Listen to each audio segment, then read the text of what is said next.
¿Qué tal? Soy Juan Carlos Girauta, os hablo desde Bruselas y, como sabéis, este es un podcast patrocinado por Patriotas por Europa. Y yo encantado de volver a estar con vosotros.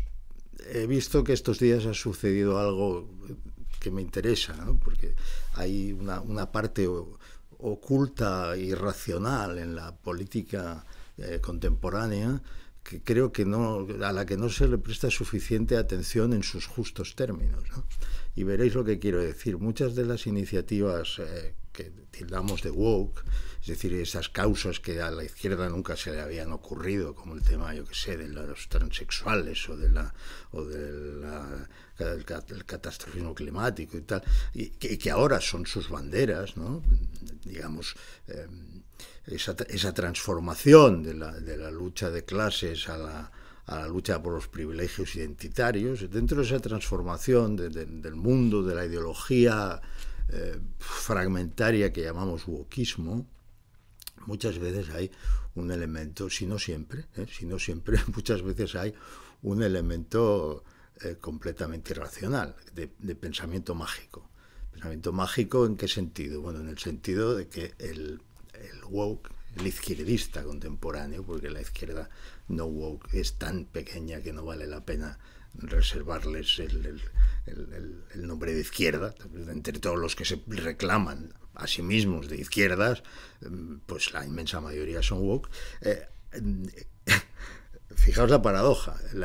El marxismo nace como socialismo científico, se presenta como el socialismo científico, y hoy la izquierda sigue invocando la ciencia, pero la invoca en un sentido contrario al de la ciencia, la invoca como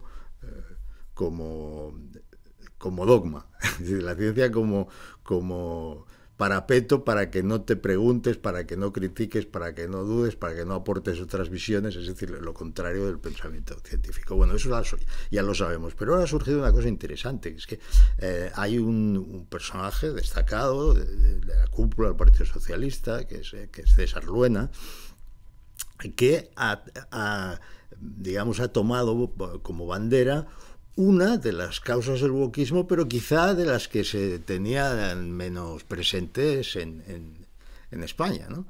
En otros países está más desarrollado el tema, que es esa de los derechos de los árboles, los derechos de los ríos, etcétera. Esto es una cosa que planteada así en esos términos, en un encuentro internacional, como ha sido el caso, ¿no? Que lo está impulsando ahora en Eurolat. Pero este señor ha sido el rapporteur de la ley de restauración de la naturaleza, del informe de la ley de la restauración de la naturaleza en Europa. Bueno, fijaos, los derechos de los árboles y los derechos de los ríos, ¿no? Bueno, de los árboles y de los ríos, pues también habrá derechos de los arbustos, y también habrá derechos de los lagos, porque va a tener derecho un árbol y un arbusto, porque no va a tener derechos una cepa, un matorral. Bueno, que si hay mucho que discutir, ¿no? Habría que pedir al señor Luena que nos explicara exactamente cuáles son esos derechos. Bueno, cuáles son, más o menos ya lo sabemos. Derecho a que no los tales, por ejemplo, a que no los toques. Les podrían aplicar a los derechos de los árboles al medio millón de olivos que están cortando, que están talando están arrancando en Jaén para colocar sus monstruos renovables, ¿no? Pero esos, por lo visto, no tienen derechos porque tanto el PP como el PSOE están por la labor de arrancarlos. Pero bueno, aquí de lo que se trata es de consolidar alguna forma de autoridad de la naturaleza desatada sobre la función del hombre de ordenar la naturaleza. Esto a lo mejor el señor Luena no lo sabe, pero esto es profundamente antimarxista. Es decir, una de las bases uno de los presupuestos del marxismo es que el hombre está en la tierra para dominar la naturaleza.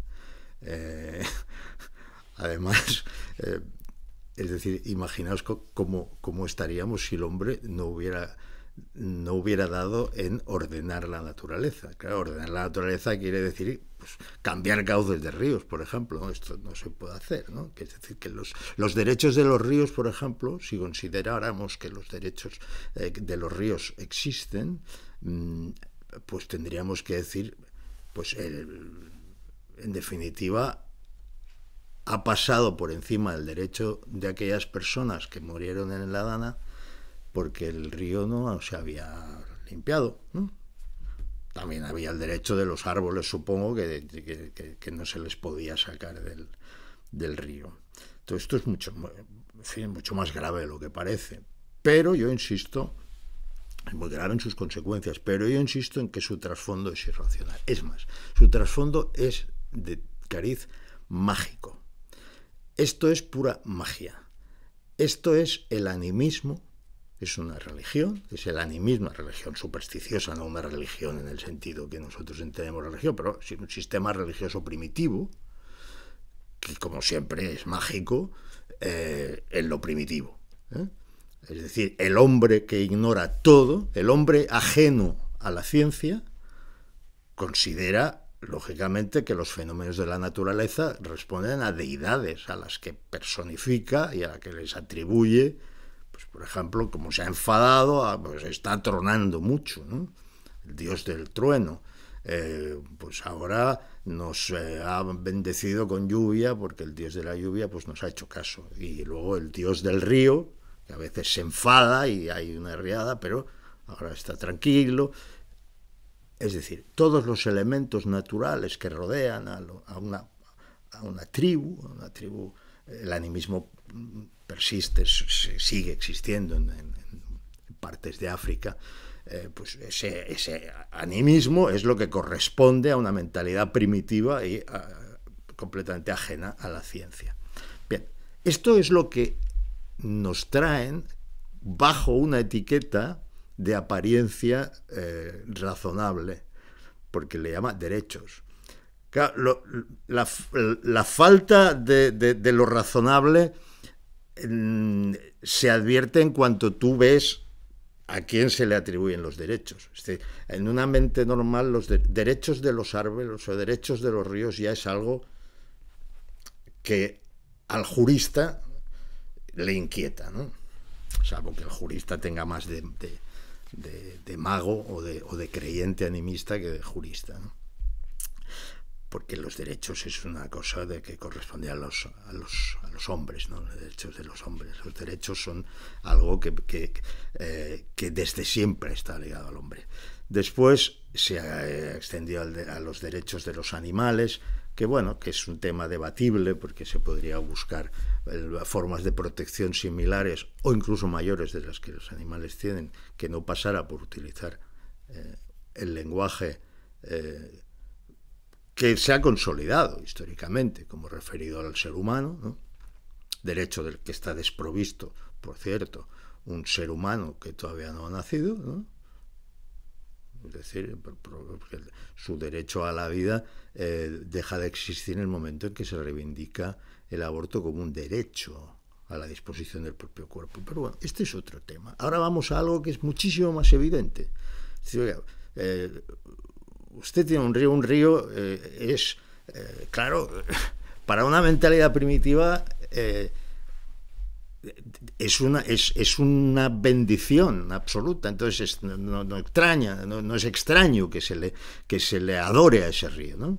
Que se le rece a ese río, o que se abracen a los árboles como hacen ahora, porque el árbol pues es un elemento natural impresionante. El que tiene un árbol ahí con un inmenso tronco se agarra al tronco y se siente parte de estas cosas que hacen ahora. Todo esto está muy bien, pero los políticos no deberíamos entrar en este tipo de asuntos.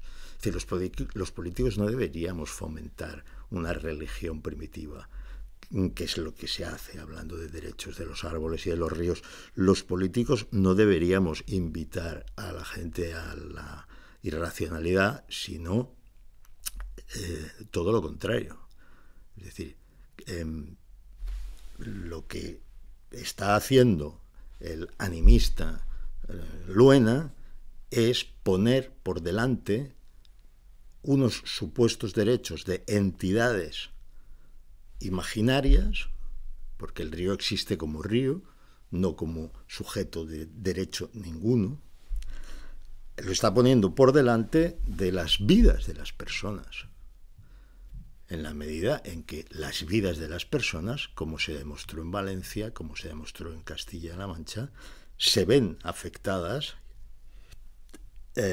gravemente cuando un caudal no está lo suficientemente cuidado, cuando un río no se limpia, cuando se considera que una presa es un atentado contra un ser espiritual, ¿no? Por lo tanto, no os dejéis engañar, mirad siempre detrás de las expresiones lo que se nos está sugiriendo. Aquí es más fácil que en otros casos, que conste, porque el hecho de decir derechos de los árboles, ya el que esté un poco acostumbrado al lenguaje jurídico, ya lo primero que le entra es una cierta, unas ganas de reír, ¿no? Derechos de los árboles, tendrán ganas de reír. Ahora, si es un poco intensito, porque es woke, porque es alguien muy joven, porque es un niño pequeño, porque es un maestro woke, que es todavía más pequeño que el niño pequeño al que enseña, pues sí, se impresiona mucho y es lógico, porque se apela a la parte más natural, más, dicho de otro modo, menos civilizada, menos relacionada con la cultura, menos trabajada, menos científica del ser humano. Por lo tanto, está muy bien, quien quiera que se abrace a los árboles, pero por favor yo pediría a los políticos que se dediquen a lo suyo y que no se empeñen en promover religiones de sustitución. Este ha sido el comentario de hoy. Muchas gracias a todos por escucharme. Me podéis encontrar en X, en @jc_girauta, y os recuerdo que estamos en un podcast patrocinado por Patriotas por Europa. Muchas gracias.